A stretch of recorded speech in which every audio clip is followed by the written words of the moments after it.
જય હિન્દ, જય ભારત. હજુ 2 મહિના અગાઉ જ તે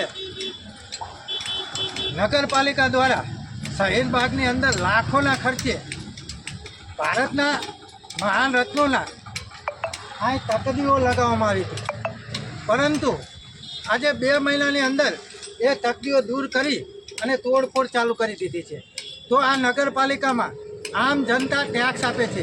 હું આમ આદમી પાર્ટી જિલ્લા ઉપપ્રમુખ પિન્ટુ કોળી આ નગરપાલિકાને સવાલ કરું છું કે ખરેખર જો નગરપાલિકા આમ જનતાના ટેક્સથી ચાલે છે તો આ કોને અધિકાર આપ્યો કે જેમ મન ફાવે તેમ પોતાની મરજી પ્રમાણે તોડફોડ શરૂ કરી અને આમ નાગરિકના પૈસાનો આ કેવો ઇસ્તેમાલ કરી રહ્યા છે?